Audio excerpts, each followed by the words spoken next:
नमस्कार दोस्तों आज का जो वीडियो है ये हमारा वीडियो है गेहूं के ऊपर, आटे के ऊपर। और इस वीडियो के बनने की कहानी भी थोड़ी रोचक है।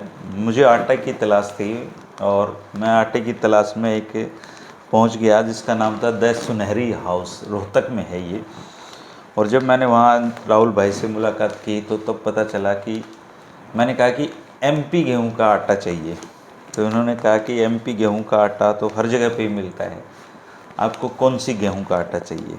मैंने कहा एमपी गेहूं का। बोले नहीं, एमपी तो मध्य प्रदेश है जहाँ गेहूं होती हैं, हरियाणा में भी होती है। तो फिर उन्होंने मुझे बताया कि ये सरबती गेहूं का आटा बेचते हैं। मैं आटा लेके आया, घर पे यूज किया तो बहुत ही शानदार था, खाने में भी बहुत अच्छा है और हम घर पे वही आटा इस्तेमाल करते हैं। तो मैंने राहुल भाई को इसलिए अपने स्टूडियो में बुलाया है कि इनका जो वेंचर है इस पे बात कर सकें और हो सकता है आप में से कुछ लोग इनसे जुड़ना चाहें तो वो लोग भी जुड़ सकें। कैसे हो राहुल भाई? बिल्कुल बढ़िया सर, आप सुनाइए। ठीक है। तो एमपी का गेहूं, जी क्या है ये एमपी का गेहूं? सर, एक्चुअली ना मैं छोटी सी बात यहाँ पे हाईलाइट करना चाहूँगा कि आपने देखा होगा, आप किसी भी आटा चक्की पे चले जाइए, किसी स्टोर पे चले जाइए, हर जगह किसी के घर में चले जाइए, सब यही कहते हैं कि हमारे घर में एमपी का गेहूँ हम लेके आते हैं। व्हाइट कलर की थोड़ी रोटी होती है सिर्फ मतलब एमपी का आप गूगल करेंगे तो जितना टोटल प्रोडक्शन है उससे ज़्यादा तो दिल्ली और हरियाणा के लोग एमपी का गेहूँ खा जाते हैं, जो सो कॉल्ड एमपी का गेहूँ है। तो मुझे नहीं पता कि एमपी तो अपने आप में एक देश है। एमपी में 70 तरह की वैरायटी होती हैं। अब एमपी में जो ग्वालियर का गेहूं है वो हरियाणा के गेहूं से भी खराब है। अच्छा। फिर जब हम आगे निकल जाएंगे शिवपुरी में लोकमन वैरायटी आ जाएगी जो अच्छी होती है। फिर हम और आगे निकल जाएंगे विदिशा, अशोकनगर, सिरोही बेल्ट जिसको हम फिर आगे बोलते हैं। तो जो वो गेहूं होता है, जो अशोकनगर का गेहूं होता है, दैट इज कॉल्ड प्रॉपर शरबती। शरबती उसको बोलते हैं। जब आप उसकी रोटी खाओगे तो आपको वाकई शरबत का टेस्ट उसके अंदर मिलेगा। तो इसलिए मैं कहता हूं कि कई बार मजाक में भी कि भाई इतना तो एमपी में टोटल प्रोडक्शन नहीं है जितना पूरा 2 स्टेट खाता है, और उसके बाद एक्सपोर्ट भी हो रहा है और ऑल ओवर इंडिया वो बिक भी रहा है। तो कहीं ना कहीं कुछ ना कुछ लूप होल्स हैं। तो उन लूप होल्स पे मैंने काम किया, वो गैप आइडेंटिफाई करके उसके बाद हमने ये वेंचर शुरू किया, द हाउस ऑफ सुनहरी। द हाउस ऑफ सुनहरी में आप सुनहरी सरबती गेहूं का आटा बेचते हैं जी। और ये आटा चूँकि मैंने टेस्ट किया तो मैं कह सकता हूँ कि बहुत बेहतरीन गेहूँ आप जी गेहूँ का आटा बेचते हैं। लेकिन अभी आप दो चीज़ें हैं मेरे पास। जी। ये बड़ी शरबती जी, ये बड़ी शरबती और ये है छोटी शरबती। जी। क्या इन दोनों के आटे में भी फ़र्क है? जी, इन दोनों के आटे में भी फ़र्क है, क्योंकि मैं वही कह रहा हूँ ना कि शरबती तो एक बड़ी टर्म है। शरबती के अंदर तो आप चाहें तो 25-30 वैरायटीज़ को इंक्लूड कर सकते हैं कि ये लोटा है, ये भी शरबती है, ये 306 है, ये भी शरबती है। तो जो प्रॉपर अशोकनगर में होता है, जो बाय डिफ़ॉल्ट ऑर्गेनिक है, तो वहाँ पे ये 2 वैरायटी होती हैं। एक 1544 भी होती है, लेकिन वो हम नहीं रखते। तो ये बड़ी शरबती होती है, वो छोटी शरबती होती है। जो बड़ी शरबती का दाना होता है वो बहुत ज़्यादा गोल्डन और थोड़ा सा कंपैरेटिवली बड़ा होता है छोटी शरबती के आटे से। तो ये जो 2 वैरायटी हैं ये सबसे ज़्यादा अशोकनगर में ये होती ही अशोकनगर में। अगर मैं चाहूँ कि मैं ये वाला गेहूँ हरियाणा में ले आऊँ और यहाँ पे लगा दूँ तो ये संभव नहीं है, क्योंकि जो अशोकनगर की ज़मीन है वो टिब्बे की ज़मीन है, ऊबड़ खाबड़ ज़मीन है। जहाँ पे पानी समतल ज़मीन है, पानी खड़ा हो गया, वहाँ पे ये वैरायटी नहीं होगी। अच्छा जी, टिब्बे पे ही होती है ये सिर्फ रेतीली बैरानी खेती में ये वैरायटी हो सकती है। तो अशोकनगर कैसे पहुँचे आप इसकी तलाश में?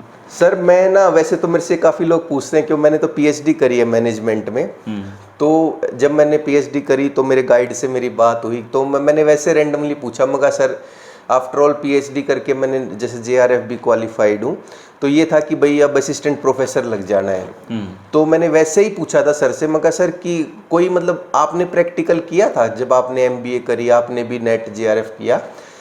तो बोले नहीं यार, मगर अगर मैं करना चाहूँ तो अब मैं इससे जुड़ा हुआ इसलिए था क्योंकि शिवपुरी डिस्ट्रिक्ट जो है मध्य प्रदेश में, वहाँ पे हमारा खुद का फार्म हाउस है पिछले 40 साल से। अच्छा। तो मुझे एक रफ आइडिया था कि एमपी में कौन सा गेहूं होता है, कहाँ होता है और यहाँ पे उसकी अवेलेबिलिटी है या नहीं है। तो फिर मैंने वो गैप अपने गाइड से डिस्कस किया। तब उन्होंने बोला कि अगर आप बहुत ज़्यादा मेहनत कर सकते हो तो जो आपने पढ़ा है आप उसको रियलिटी में चेक कर सकते हो। तो वहाँ से ये शुरुआत हुई थी और मैं लीग से हटके कि असिस्टेंट प्रोफेसर में बन जाऊँ या जॉब कर लूँ। तो फिर मैंने सोचा कि एक वेंचर शुरू करते हैं जो सोशल सर्विस के लिए भी हो और जो लोगों को संतुष्ट कर सके कि वाकई उनको ये महसूस हो अंदर से कि हाँ अब हम शरबती गेहूँ, ऑर्गेनिक शरबती गेहूँ खा रहे हैं जो बाय डिफ़ॉल्ट ही ऑर्गेनिक है। एक अगर आप मेरे को इजाज़त दें तो ऑर्गेनिक के बारे में एक छोटी सी बात मैं और बताता हूँ। आपने देखा होगा जैसे जैविक खेती हरियाणा में भी कुछ लोग करते हैं, वो मान लीजिए 2 एकड़ में उन्होंने जैविक खेती की है तो वो उसका सर्टिफिकेट ले लेते हैं। लेकिन हमारी जो ज़मीन है वो नीचे से तो वो 2 एकड़ 15 एकड़ से जुड़ी हुई है चारों तरफ से, और उसके बीच में कोई पिलर, कोई बीम, कोई दीवार तो है नहीं, क्योंकि ज़मीन साझे की है, वो एक जैसी ज़मीन है। तो ऑब्वियसली वो जो न्यूट्रिएंट्स हैं वो सारे आपस में सेम है। आप 2 किलो को ये सोच के 2 एकड़ को कि मैं जैविक कर रहा हूँ और उसमें पूरी तरह 100% जैविक हो जाएगा, ऐसे पॉसिबल नहीं है, क्योंकि सॉइल तो वही है। अब वहाँ पे क्या है अशोकनगर में, क्योंकि रेतीली टिब्बे वाली बैरानी ज़मीन है, पानी है नहीं, इसलिए यूरिया वगैरह का, डीएपी वगैरह का कोई प्रचलन है नहीं। तो बाय डिफ़ॉल्ट ही 80, 90, 100 किलोमीटर के एरिया में ऑर्गेनिक खेती ऑटोमेटिकली होती है। वहाँ पे पेस्टिसाइड डल ही नहीं सकता, क्योंकि पानी की अवेलेबिलिटी ही नेग्लिजिबल है वहाँ पे, इसलिए वो बाय डिफ़ॉल्ट ऑर्गेनिक होता है। तो ये जो अभी आपने कितना समय हो गया आपको इसको शुरू किया? अभी सर हमको 1 साल पूरा हो गया है अक्टूबर में। अभी रोहतक बेस्ड है आपका ये वेंचर? जी, हमारा अभी रोहतक में स्टोर है और होम डिलीवरी करते हैं, बाकी कुरियर सर्विसेज हमारी ऑल ओवर इंडिया जाती हैं। ऑल ओवर इंडिया जाती। तो आप आटा बेचते हैं?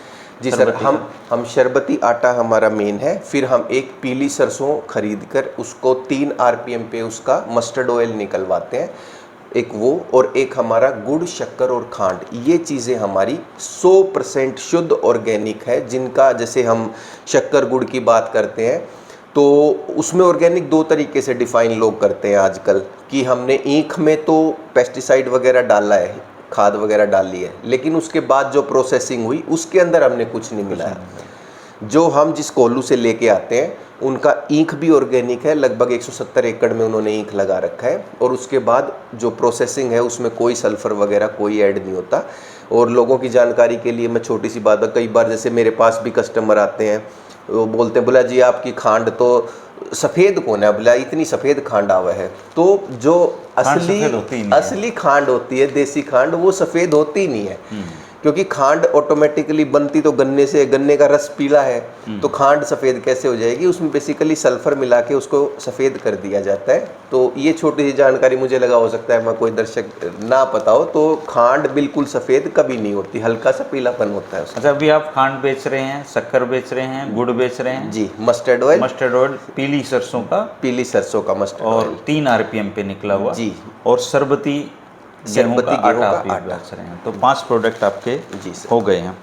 मैं दर्शकों की सुविधा के लिए इनका, राहुल भाई का नंबर भी वीडियो में दे दूंगा लास्ट में। आपको अगर गेहूं के बारे में कोई जानकारी लेनी है, आटे के बारे में जानकारी लेनी है, और मैं आपको बता दूं ये कोई कमर्शियल वीडियो नहीं है, क्योंकि मैंने आज तक ज़िंदगी में कोई कमर्शियल वीडियो नहीं बनाया है, ना ही मैं आगे बनाने की कोई इच्छा रखता हूँ। फिर भी राहुल भाई की तरह कोई काम कर रहा है, कोई हमारे समाज का युवा कुछ आगे बढ़ने की कोशिश कर रहा है और उसके प्रोडक्ट आपके काम आ सकते हैं, तो कोई राहुल भाई की तरह कोई और भी मुझसे संपर्क कर सकता है। मैं उसके प्रोडक्ट भी अपने चैनल के माध्यम इस वीडियो में मैं भी एक छोटी सी लाइन ऐड कर दूं, क्योंकि जैसे मैंने बिजनेस वेंचर शुरू किया तो ऑब्वियसली हर एक एंटरप्रेन्योर का इच्छा ये होती है कि मेरा बिजनेस एक्सपेंड हो। तो जब उन चीज़ों को देखते हैं तो आजकल सोशल प्लेटफॉर्म ऐसी चीज़ है जिसके ज़रिए बहुत जल्दी चीज़ें हो जाती हैं। तो मैंने धर्मेंद्र भाई, क्योंकि मैं इनके गुरुकुल ऑफ पॉलिटिक्स चैनल को फॉलो करता हूँ, तो इतनी सिंसियरिटी से जो ये रिपोर्टिंग करते हैं, तो इनका जो श्रोता वर्ग है वो भी वैसा ही है। फिर मैंने इनको बोला कि सर मैं ऐसे ऐसे ये काम कर रहा हूँ, तो how much do I need to pay you, कि आप भी मेरी एक वीडियो बनाएं। और I was taken by surprise, literally मुझे एकदम से आश्चर्य हुआ। ये बोले भाई पैसे वैसे नहीं लूँगा मैं तेरे से। मैंने किसी और से बात की तो किसी ने 20,000 मांगे, किसी ने कुछ मांगा। ये बोले भाई पैसे नहीं, तो एक अच्छा काम कर रहा है, तू मेरे लिए सैंपल ले आई हो और मेरे को अच्छा लगेगा तो मैं वीडियो बनाऊंगा और भाई को जो है मेरी तरफ से जो भी हेल्प होगी। और एक और ख़ास बात बताता हूँ, मैं इनके लिए 1-1 किलो के सैंपल लेके आया, मैंने इनको दिए और मैं चलने लगा तो मेरे फ़ोन में पेटीएम बज गया कि आपके इतना अमाउंट हो गया है। तो मतलब इस छवि के लोग, इस मानसिकता के लोग ऑन अ सीरियस नोट बहुत कम समाज में है। मैं बहुत शुक्रिया करता हूँ धर्मेंद्र भाई। राहुल भाई, और मैं अपने दर्शकों को बता दूं कि अभी राजनीति तो और वीडियो हेल्थ के भी हमारे चलते रहेंगे, पर आप लोग सपोर्ट करिए जो लोग समाज में अच्छा काम कर रहे हैं उनको। अगर हम इनको सपोर्ट करेंगे तो अब देखिए पीएचडी है, ये नेट जेआरएफ है, नौकरी भी कर सकता है आराम से, लेकिन इसने कुछ नया करने की सोची है तो आप सपोर्ट करिए। और सबसे पहले तो आप सैंपल मंगा के आटा बना के खाइए। मैंने राहुल भाई को तभी अपने स्टूडियो में बुलाया है जब मैं इनके गेहूं से 100% सेटिस्फाई हुआ आटे से, और आज ही मैंने 5 किलो आटे का ऑर्डर भी इनको दिया है। तो मेरे घर पे इस्तेमाल होता है, आप करिए, आपको बहुत अच्छा लगेगा। राहुल भाई, मैं आपका नंबर दर्शकों की जानकारी के लिए लास्ट में दे दूंगा, और जिसको आप क्वेरी हो, कोई भाई को पूछना हो तो आप ज़रूर उसको। जी बिल्कुल सर, मैं तो जितने भी दर्शक देख रहे हैं मैं सबसे ये रिक्वेस्ट करता हूँ कि पूछना आपका अधिकार है, और जब तक आप पूछेंगे नहीं आप असलियत की तह तक नहीं जा सकते। तो सिर्फ मेरे से नहीं, जब भी आप कोई भी खासकर खाने की वस्तु खरीदें तो उसके ओरिजिन के बारे में ज़रूर आपको पता हो कि ये चीज़ आई कहाँ से। हमारे पास कोई भी चीज़ होती है, हम गेहूँ सीधा खेत से लेते हैं, किसी भी मंडी से नहीं लेते। उसके बाद खुद उसको सोर्टेक्स कराते हैं, खुद उसका पीसना करते हैं और उसके बाद अपनी चक्की में खुद पीसते हैं हाइजीनिकली। हमारे लड़के जब चक्की पे काम करते हैं तो उनका सिर कवर्ड होता है, ताकि मैंने ना खुद महसूस किया जब मैं चक्की पे पहले आटा पिसवाता था तो चक्की वाला कहीं पसीने में यहाँ डाल रहा है, बीड़ी पी रहा है, बीड़ी की राख भी उसके अंदर गिर रही है। तो इन सब चीज़ों को मैंने बड़ा जो है इस चीज़ में मॉनिटर किया है। तो आप जो भी खाने की वस्तु लें तो उसके ओरिजिन के बारे में ज़रूर पूछें और आकलन करें कि जो आपको बेचा जा रहा है वो कितना सही है, कितना गलत है। अच्छा, एक बार रेट और बता दीजिए आप अपने आटे का, क्या रेट है? हमारे पास 2 तरह का आटा अवेलेबल है। जो छोटी शरबती का आटा है वो 60 रुपये किलो मार्केट में मिल रहा है, मतलब हम दे रहे हैं। और एक आटा हमारा जो बड़ी शरबती का है ये 100 रुपये किलो हम मार्केट में बेच रहे हैं, और आप सबके आशीर्वाद से बहुत अच्छा रिस्पॉन्स मिल रहा है। गुड़, शक्कर, गुड़ आपका? जो गुड़ है, गुड़ सर ऑर्गेनिक गुड़ जो सिंपल है वो 110 रुपये का 1 किलो है, शक्कर 130 रुपये की और खांड 200 रुपये किलो है।